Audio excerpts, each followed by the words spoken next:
must say, Susan caught me a little bit off guard. I was like running around the room. But anyway, we are ready to take on the next panel discussion. And this is, we are going to be taking a journey into the future of personal health and wellness, where every step we take and every beat of our heart can be tracked and optimized. So for the panel, it's called Wearable Technology and Quantified Self, empowering individuals in the monitoring and improving their health. So moderating this panel discussion is Utkarsh Chourisya. I'm going to try this again. Utkarsh Chourisya. Yes? Very good. You can come up onto the stage because you're going to be on that far end of the stage. That is our moderator. He's the founder of Black Leo Med Tech. Then our panelists is Dr. GK. Yes? I'm going to try to say his name. Krishna. Yeah, I got it. I'm getting there. By the end of it, I'm going to know everyone's names by heart. I'm going to be here with you for the whole 3 days. All right, so he is the co-founder and CEO of Essentia Research and Development Solutions. We have Dr. Shweta Sneha. This lady has also been on the stage before. Founder and executive director of the Kennesaw State University, KSU. I met this lovely gentleman personally, Yaman Abdelaziz, if we can have him onto the stage as well. There he is. And this is your panel. All right, so everyone has microphones? Everyone's got microphones? Please educate us. The stage is yours.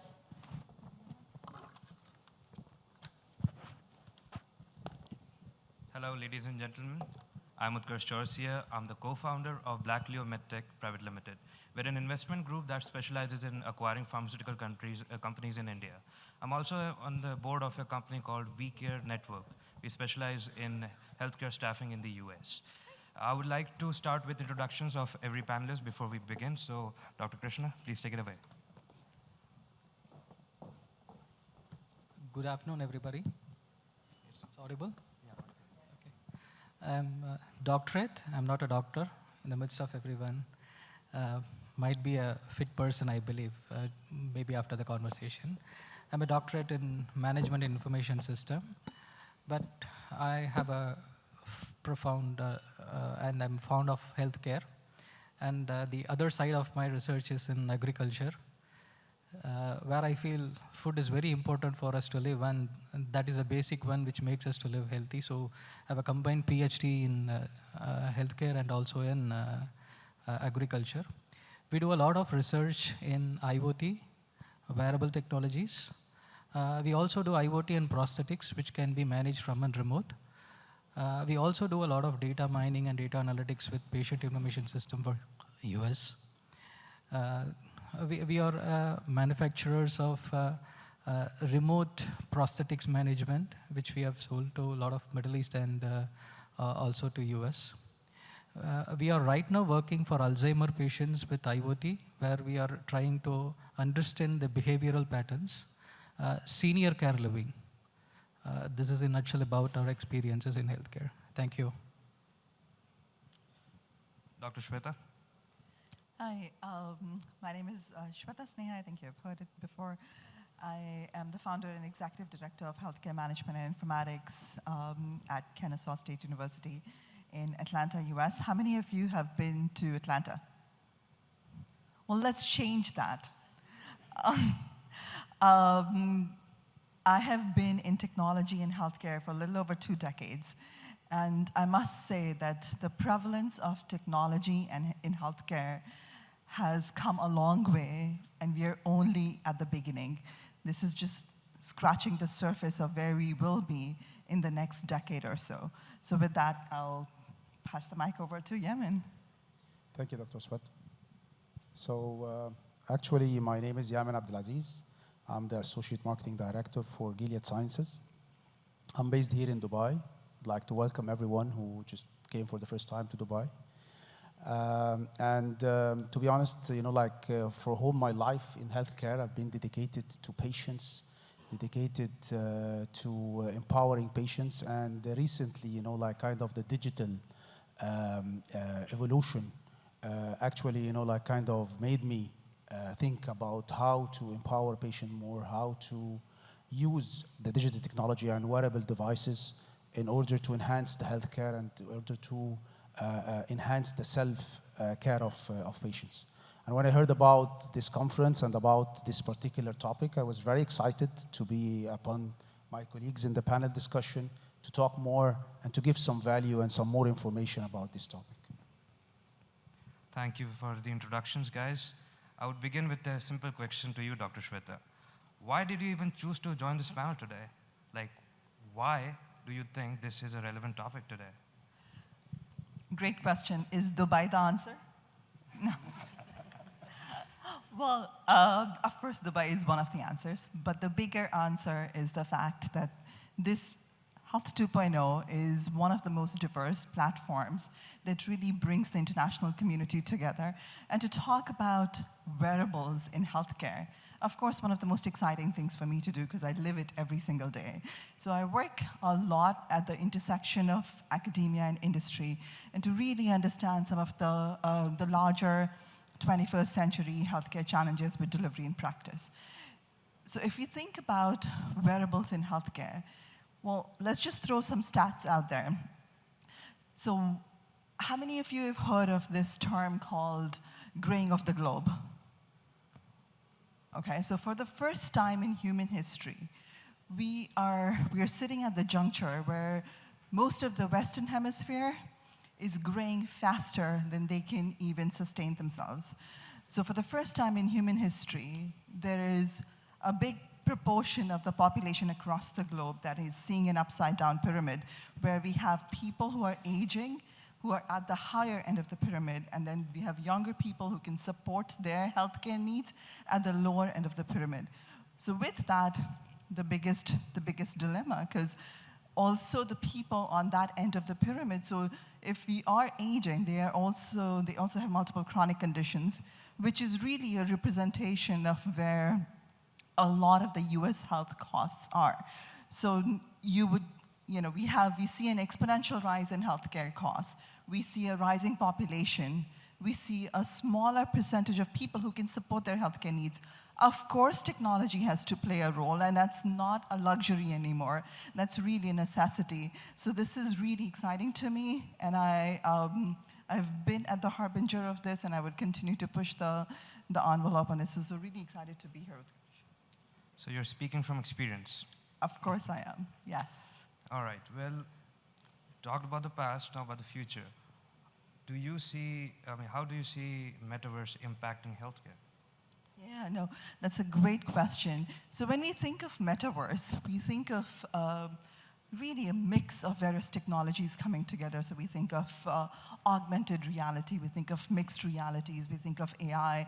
So one of the keynotes, Lifespin, was talking about how you can take digitized blood and begin to map people with it. So that's based on again, collecting a whole lot of data, doing some really, really complex machine learning, and then mapping the digital twins out of it, and then being able to see how those individuals can be predisposed to certain conditions and being more responsive. So instead of being reactive, which is what healthcare has been for the longest time, you can actually be a little bit more proactive on how you can handle diseases. So metaverse really holds the key to improving access, to improving equity, and to taking healthcare across boundaries that is not limited by geographical distinctions. So essentially, if there is a person across the globe who has a certain condition that a physician on the other side of the globe is able to see, they are not going to be required to travel across 7 oceans and to reach there while they're also suffering through through maybe an ailment. They can be technologies, they can be twins, they could be virtual realities, where they could be assessed and they could be diagnostics and treatments that would start before they have to transfer all across the globe. So the accessibility, equity, educational opportunities, the technologies that support it, it's all here. And we will see more and more of that being a central role in the delivery and practice of healthcare. So exciting times for all of us ahead. Well, I was going to ask you about how metaverse is going to impact patient care outcomes. I guess you already covered that, but if you like, please go ahead. Sure. So just think of an example. So for instance, one of the things that we are working on is this chronic condition called diabetes. How many of you know of somebody or are going through diabetes yourselves? So that's a large proportion. So diabetes is one of the highest proportion of diseases that's all across the globe, right? And it's also supposed to be the mother of all other chronic conditions. So, if we're currently working on a project that's funded federally and also through some individual projects, and we're looking at creating a way to monitor diabetes that is not invasive. So for decades, the one way to monitor diabetes is pretty invasive. It's through needles, it's through lancets, and A, that's invasive, B, it's not sustainable. So can we, not everybody across the globe is going to be able to afford needles and lancets to be able to monitor their diabetes every single day. Plus there are people with dexterity issues who are not going to be able to continue doing it. So we are basically playing with this, playing with AI, playing with existing data sets, and coming up with a solution that is going to be sustainable, that will allow people who are in that biggest bracket, 60 and older, to be able to monitor their diabetes so that we can actually begin to see improvement in outcomes in a more sustainable way. Well, that's good to hear. Thanks. So, a quick question for you, Doctor, Sure. if you don't mind. Not at all. All right, so what challenges do you see to integrate metaverse into healthcare or patient care outcomes? Full integration. Yeah, no, of course. Well, and we have to take baby steps towards it. So right now, metaverse is not open. So it's still kind of proprietary in a lot of ways. We would like for it to be open, for it to really have an impact and to improve access and equity. One of the biggest challenges is associated with technology and the availability of it across the globe, networking and bandwidth. So some of the technological challenges, but also the payer side. Who's going to be able to pay for all of this? So we haven't come up with policies that's going to sustain the growth forward. So those are some of the things that I'm looking at All right right, now. that's good to hear. Over to you, Dr. Gopi Krishna. I want to ask you, you're a research guy, so I'm not going to ask you a simple question. What I'm going to ask you is, have you seen any efficiencies in the system with wearables, or do you find any evidences of it actually working, or is it just pie in the sky bullshit? Really a tricky question to answer. Before all this, I would like to start with probably a disclaimer or two statement. One is something, may I request everybody to raise their hands. Can I please all of you, Everyone. raise your hands. I request you to still raise your hands. Thank you so much for making you do this exercise. Thank you. So this is one, I'll come back to this story. Another one is, we all know what we want. Even the doctors know, the patients know. I as a patient, I as a diabetic, everybody knows what we want. But to be very sad, in general, I'm not pointing out, we are only doing a sick care. We are not doing a preventive care or health care. Most of the practices are treating the disease.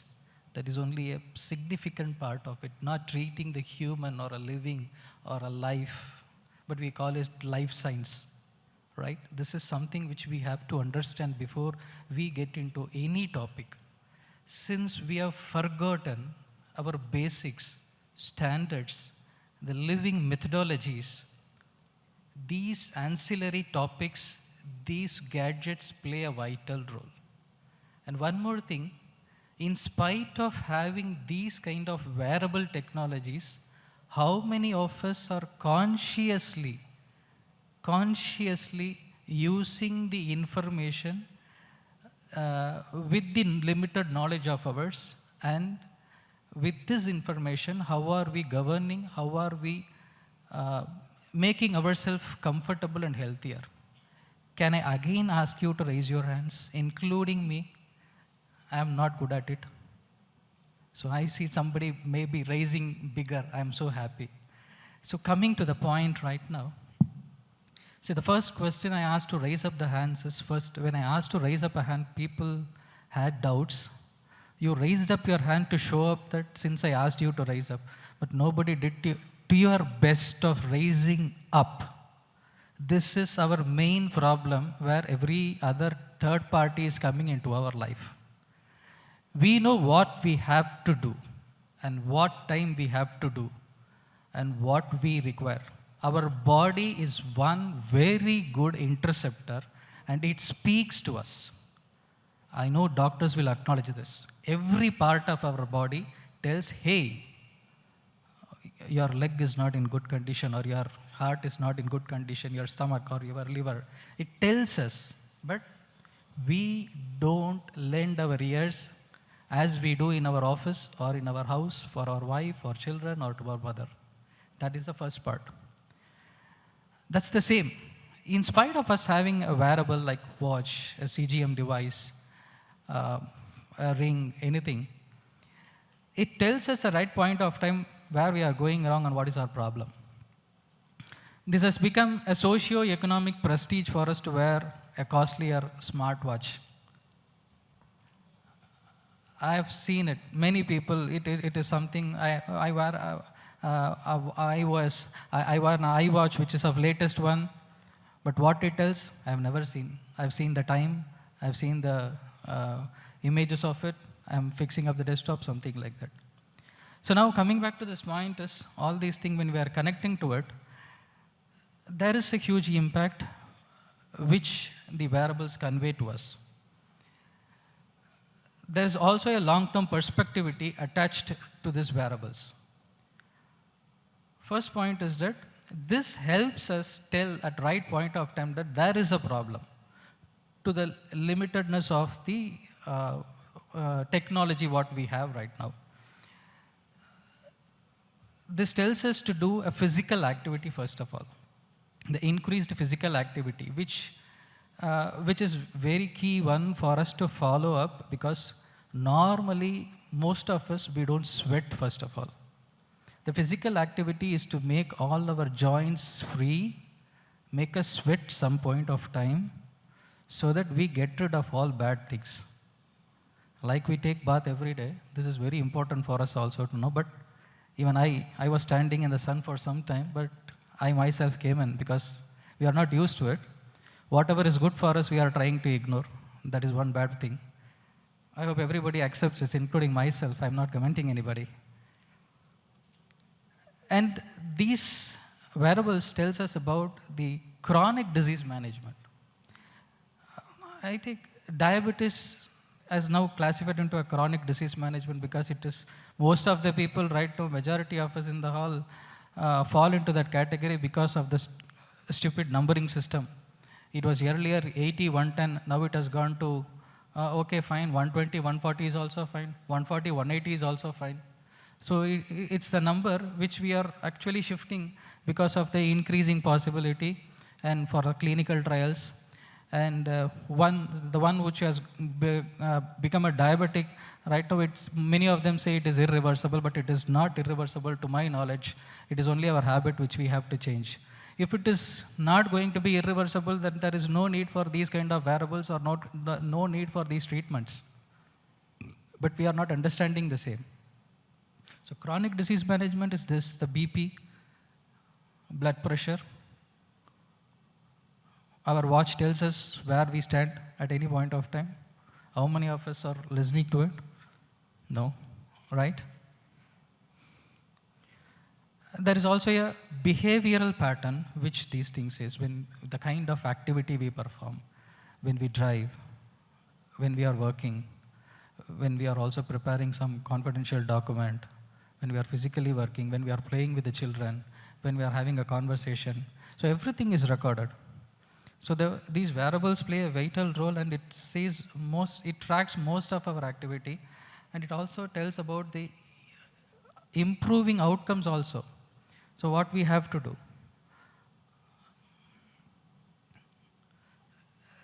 These variables, there are supplements like these kind of CGM devices and other stuff helps us remote health monitoring system also. Remote health doesn't mean that we have to be plugged with all the wires, always monitored, but the CGM devices, the rings, which always tells the vital information and sends them. So it is for the elderly care. It can also be for the patient who are having the chronic diseases. These are first investigations which helps us to know where we stand. So when we are consciously following all this information, whatever we have been given, I think we will be able to live a best life. So this is the first step of a preventive healthcare system. So we don't come into the category of sick healthcare. I hope everybody agrees to this, right? Well, I hope they do. So this is a simple way of living with which we are blessed. The technology is blessed for us. But how we are intercepting a technology, that is very important. So it means to say that even though I am given a water bottle or a meal, when somebody comes and takes and gives it into my hand, then only I will eat it, means then that's never possible for us. So when we have these kind of technology, these kind of programs, these kind of gadgets, better use it. Don't see it as a pride of wearing it or a socio-economic status. Most of us feel it as a socio-economic status. Now, speaking of socioeconomic status, how do you see that impacting wearable technologies in healthcare? Well, the disparity in living, if we take about urban and the rural area, there is a huge difference. People are not even aware of their vitals, or not even aware of such kind of devices are available of different capabilities, different prices. So there is imbalance in handling these problems. And the awareness of education, even though it is given to elderly parents in rural area, they are not able to read those things and understand what is criticality, what is liveliness for them. So there are so many things where, like also the availability or integration with healthcare systems, with the insurance companies, and most of it, like we are all in a very good corporate world, right? We all speak about consciousness, well-being, very good standard of living, and we are all blessed with a corporate, right? Every employee in our corporate has a smartwatch, right? How many corporates look after the values of the employee smartwatch and give them a well-being? This is also one of the factor which imbalance. We always tell them you should not overwork, don't overstress. But there is something which alerts your employees that he is overstressed. There is no interconnectivity. Corporates are not looking at it. In educational institutions, I'm sure in India everybody knows IIT, Indian Institute of Technology, which is a premier institute. It is very sad. Students of successful colors, successful marks, they are committing suicides. And the reason behind this? Stress. We don't know what is stress. So, Dr. Krishna, speaking of integration and managing and also basically formulating these information into data through wearables, I'm going to ask Yaman here to add to his perspective, because him being in Dubai, may see, like you mentioned about IIT, I'm sure he would be able to share much more of his perspective on how those things look like on this side of the world. Yaman? Thank you, Utkarsh. So basically, I was telling that I'm very passionate about this kind of digitalization and wearable devices. And in order to understand, the integration and the history, let's kind of go back 200 years ago. So just to visualize the healthcare system at that time in the 19th century and before. So it was a home-based thing. And if any patient kind of needs any kind of therapy, he was using homeopathy or herbal medications, and doctors were coming to visit the patients at home, and hospitals was made only for critical and severe cases.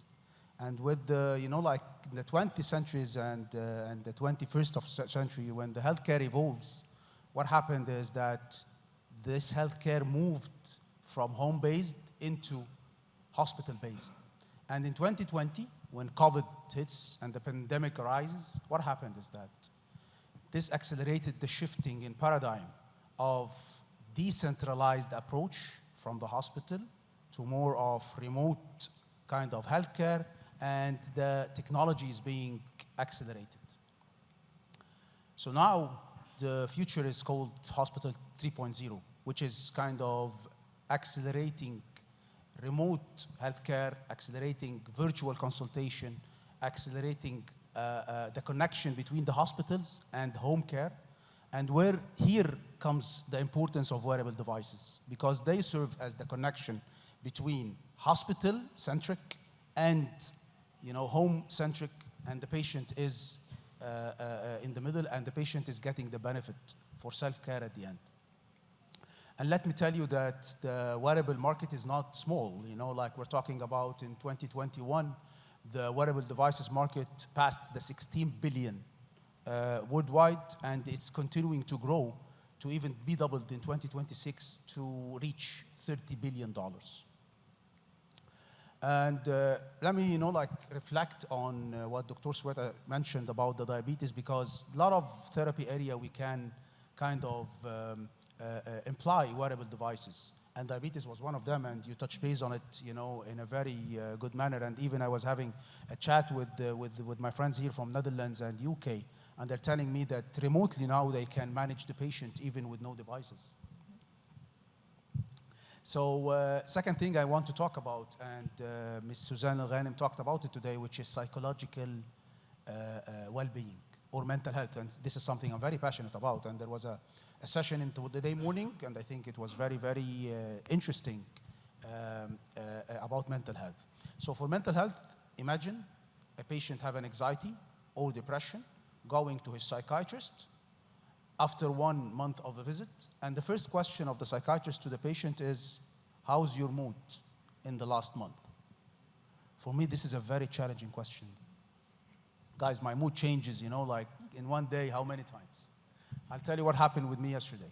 So I wake up, I find an email from my manager that he needs a report today. That was a very stressful condition and a stressful mood. And then after 2 hours, I received the credit card statements that my wife did a very nice shopping last month. Thanks for Dubai and online shopping. So can you imagine my mood? And then, at the end of the day, I went with my daughter to her horse riding session. And to be honest, she was extremely well, and my mood was really very elevated. So this is 1 day, 3 moods. It's impossible to track the mood of a patient, of an anxiety patient, in 1 month. And here comes the importance of wearable devices and remote monitoring of the patients.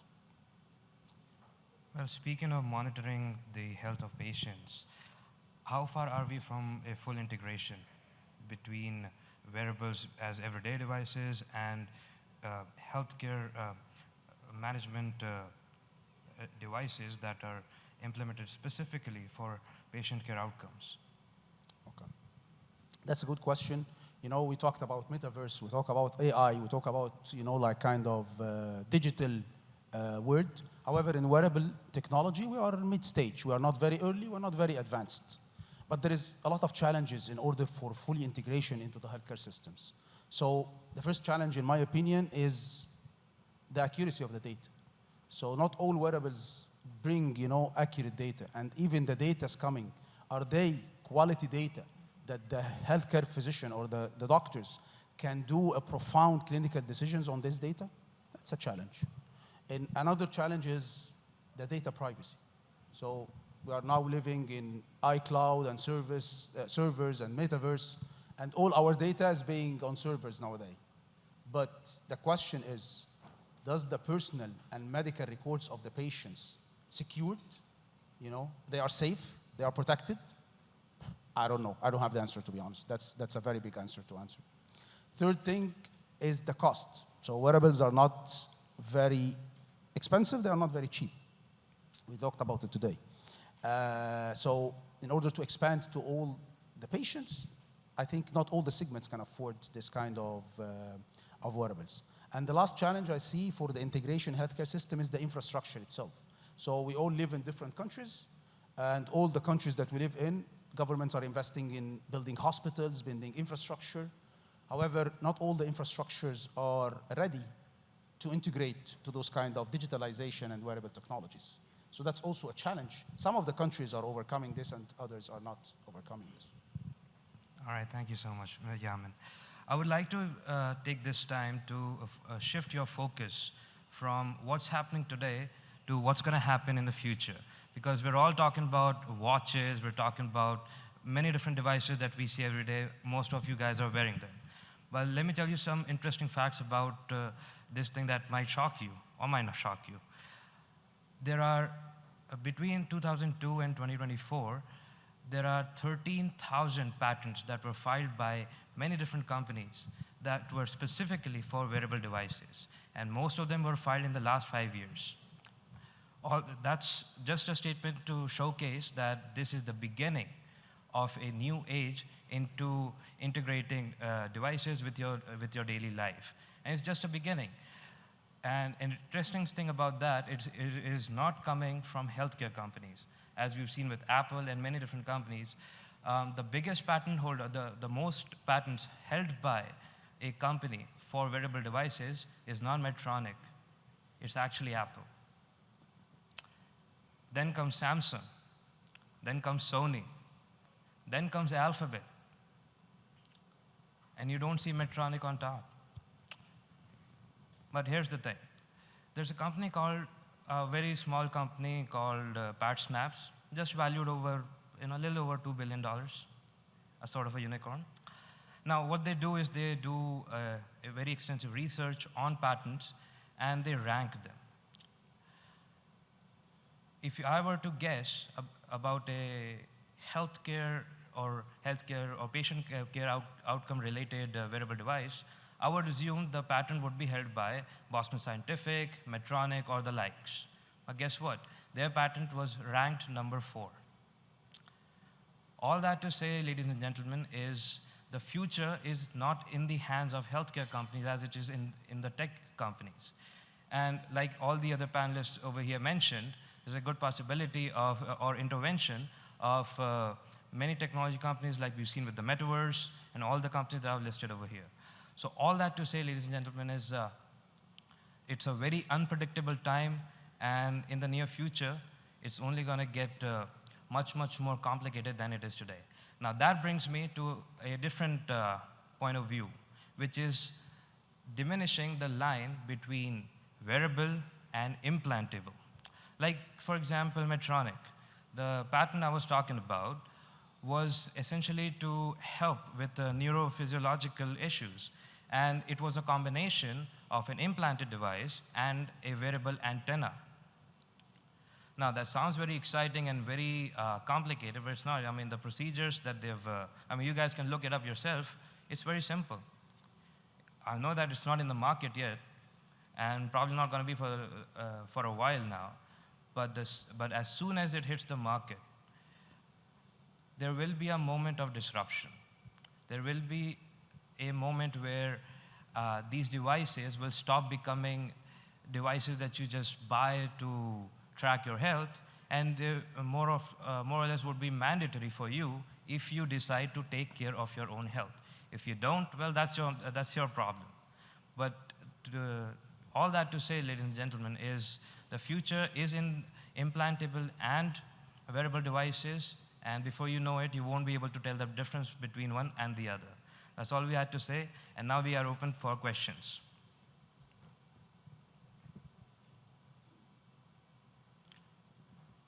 Please go ahead. Yes. Yes, please.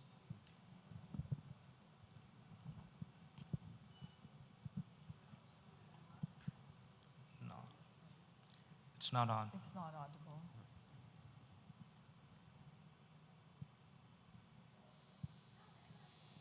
Yeah? Okay. Yeah. Good afternoon, everyone.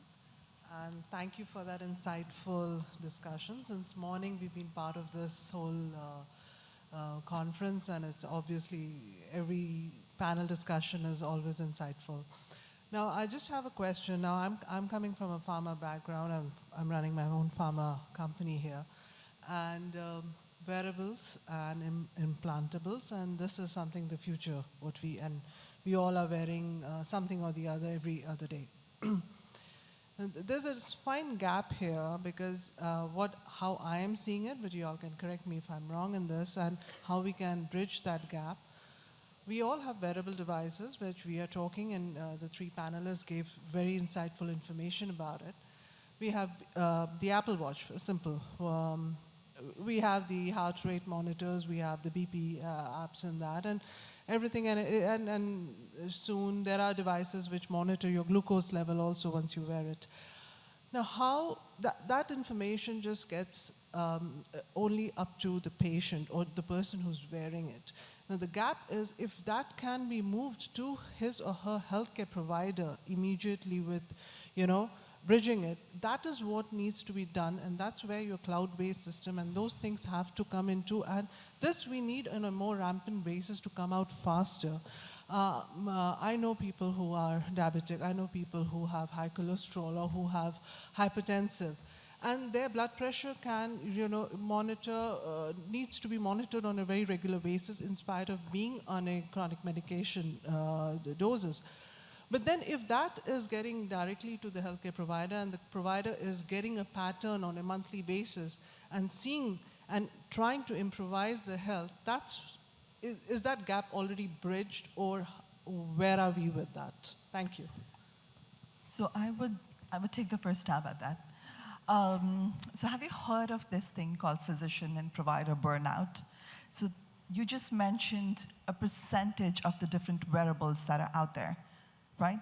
If we were to, and I know your question is more about how could we connect all of the data that's being constantly collected on chronic conditions, diabetes for instance, and then transfer it to the providers for decision making, correct? I would argue that you would not want that data to constantly be moving from the patient to the provider, because think about the kind of data that's being collected on a minute-by-minute basis. The cognitive overload with that is not something that we can sustain. So what we are working on is essentially a smart system that is going to be personalized. So for instance, we talked about diabetes quite a bit today. So if it is diabetes, and if it is personalized, then there can be a threshold that can be created for each individual based on how your readings are on an even keel. So if you look at the bell curve, what is your even keel versus person Y's or Z's? And then let's take that threshold and put it into the wearable or the device or the sensor that's capturing that specific data set, and then only inform and only get the provider involved and the extended caregiving team if there is a consistent disruption from that even keel. Otherwise, this is not going to be sustainable. So have you heard of, so there is this community in Florida, it's called Smart Tech, and it's really created for the aging population. And these are smart homes that have sensors on the bed that will, monitor the overnight water gain, just because that could be fatal in some instances. There are smart mirrors, there are smart prescription bottles, and the others. But that data that's constantly being collected, there are floors that have sensors on it that will basically, to be able to differentiate on people walking versus people falling, and then get the caregiving team involved as and when needed. I think the key is as and when needed, not constant movement of data. Okay. Right. Correct. Absolutely. 100% agreed. Yeah. Yeah. Right. No, of course. So so essentially what we are working on is clinical decision support systems, and they do exist right now as well, but how can we create it a little bit more holistically?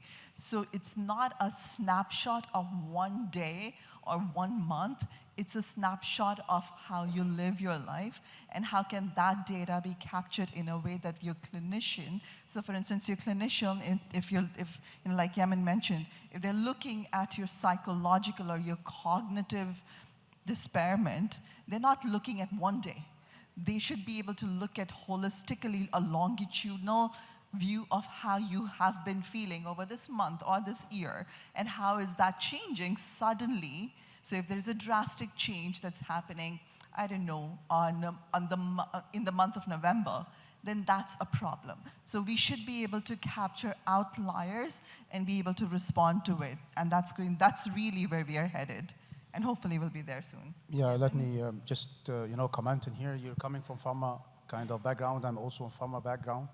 And in 2020, the UAE, sent an astronaut to Mars. And at that time, I knew a new terminology called aerospace medicine.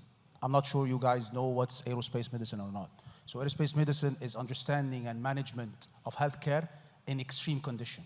So it's like the astronaut is going there for 2, 3, 6, 9 months, and we are managing his healthcare remotely.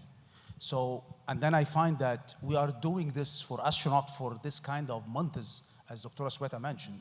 So this can be done on Earth, incorporating those wearables, within our healthcare. It should be easier than the guy, standing, in the space for 6, 9 months. So I totally agree with you.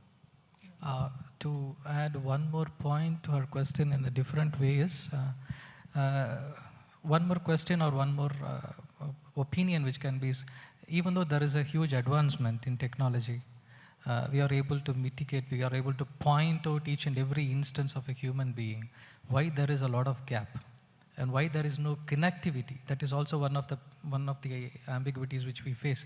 Why there is no continuous connectivity from start to the end? Why are we not able to take a decision of it? First thing is that it is all numbers and data. And data is something which is very stupid, with which we can't come up to any conclusion. When the data is converted as an information, how the data is converted as an information from these variables is patterns and behaviors. The continual appearance, the occurrence of an instance, at how many times or what kind of a pattern this happens. These are some vital points with which we can come to before the clinical conclusion. We'll be able to arrive at some information. This information has to be collated with a clinical approval. Most of the countries, there is a barrier or there is a middleman, which we call it as hospitals or clinicals, who has to approve that this is a problem. Even though we have Apple Watch itself says that we don't detect heart attack, right? This is something which we have to understand. It only says there is a problem. That is an occurrence at that point of time. Maybe it happens at that point of time. After that, he or she is very good. So we can't interpret that particular point of data as it's going to happen. It is occurrence at that point of time. It is not a continual activity. So when something happens continuously, or there is a pattern of it, or there is a behavioral change, this can be studied, this can be extrapolated, and theoretically or clinically it can be assessed. Once it is clinically accepted, then it goes to the insurance companies, wherein the connectivity happens. So even in the entire world, we are still in the tip of an iceberg. We are only trying to understand. Whatever research advancement happens, we are only collating information. We are only trying to educate ourselves all the pharma companies, research companies, everybody from different sources. And one more thing which we have to understand is there is a serious difference in the value from sensor to sensor and manufacturer to manufacturer. We have a CGM device. CGM device tells one value. When you take a machine, a traditional machine or when we go to a lab and take insulin or a glucose test, there is a different value. We always have a differences, negligible portion of it. So these parities plays a major role in accepting these data. So we are still thriving out. We are still not concluding that this is a factor with which I can authenticate or I can do these kind of insurance sector. So we are not coming to that point still now. That is a barrier. Technology is one which helps us to mitigate the problem or understand, or it alerts us. It is not governing us. It is not going to give us any remedy at this point of time because we are still working.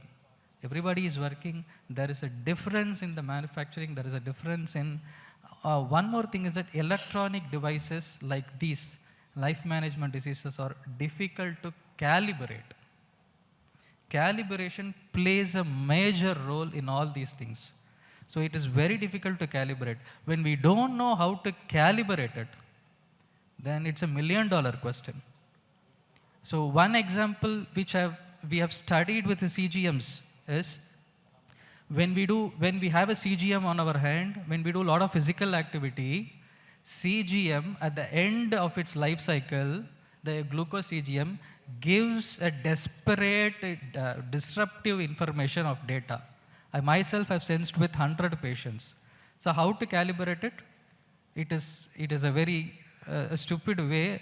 Even I have practiced it. I've read it in so many articles from a leading provider. You have to go to the CGM admin portal, take a manual test of your glucose, input that value as a number manually 2-3 times, then this device will calibrate it, meeting the nearest point of the data. This is called calibration. How many of us can accept this as a calibration? We can't, right? Pharma company will not accept. Physicians will not accept, correct? And when we take, if you see in tier 2 cities or tier 2 countries, the lab test result itself differs. We are using the same source, but why it differs? So there is a lot of desperative data, desperative analytics which is still happening. So even though we are very curious to integrate all this stuff, there are a lot of barriers in each and every step. Who will authenticate this data? Who will take the responsibility that this data is perfect to take a decision making about a patient? I will not. Even the manufacturer will not. Right? So we all say that it's an instance which is happening. So that is the limitation where we are now. I hope this answers the basic problem in understanding the technology. I am not blaming the technology. Technology is evolving. It is a continuous way, it is a continuous study, it is a continuous evolution till we arrive at a strategic formula to take a decision. Even though we have hundreds of patents, patent of an Apple is different from patent of a Samsung for the same glucose. For the BP, Samsung's patent is different, Apple's patent is different. Why? So we are evolving. We are evolving, and the irony is diseases are more brilliant. It is advancing 10 times more than what we invent. Dr. Krishna, I hate to stop you. We're running out of time here. Yeah, sure. Okay. So Thank you. to summarize it, essentially we're evolving and it's a process. No one's ready to take the blame for inefficiencies. So as a result, it's very difficult for anyone to move forward with it. But as we go along, I'm sure technology and many companies would actually come up with a solution, or essentially keep it fully transparent to the point where there's nothing to hide anymore. So either or, I'm sure something will come along. I'm not sure if we have time for another question, but I think we should take one more question because he's been a quick standing one there if you don't patiently mind. for so long. Hopefully this won't continue the conversation too further or flash that just for the talk itself. But to your point that you made earlier, Yes. how companies are having more companies that are producing more devices and more technology out there won't necessarily solve the problem. And to your point, Dr. Krishna, you know, Samsung or Apple or let's say a CGM monitor itself is going to measure a lot of these different metrics in a niche market. Your Apple Watch is going to measure your heart rate, your CGM is going to monitor your glucose, and there are a lot of holes that need to be filled in by technology. At what point is the responsibility more on the system as opposed to the patient themselves and their affordability to purchase one problem or purchase one solution?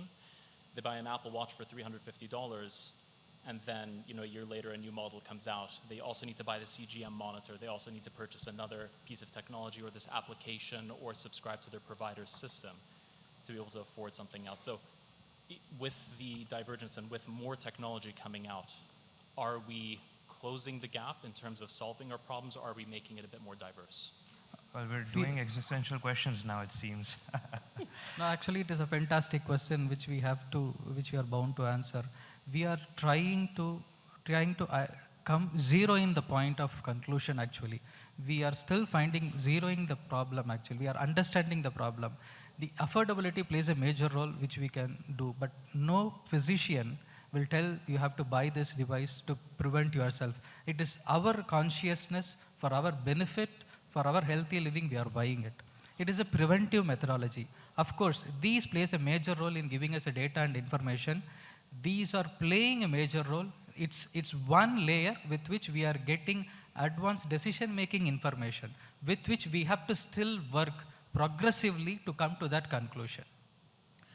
And also, you know, the payer industry really has to play a big role in it, because you wouldn't want the onus to land on the patients. Because at the end of the day, I mean, at least for most of the Western world, the payer industry right now, for instance, Medicare is really bleeding because of the way we are mismanaging chronic conditions. So if we say, for instance, we are saying that all of these wearables, they hold the key for preventive and more responsive, less reactive, then of course, the patient outcomes will improve, the efficiency will improve, but so will be the strain on the payers, right? So the payer industry does need to take some ownership and come to the table in having these discussions forward. And we are really at the beginning of it, so there are no policies that define where we will all end up. And right now, all the stakeholders, pharma, obviously, pharma has to play a role in it. Clinical trials go through that. Payers, providers, patients are at the center of it. But I really don't think we should ask the patients to take ownership of it. Right now, that's how it's playing out. But the payer industry really has to come to the table in a big way for that. Okay, well, in the interest of saving time, any further questions can be taken care of off stage. Thank you for your time, everyone. Thank you, experts, for such an amazing discussion, and I trust everyone found valuable insights to take away from this discussion. Thank you very much.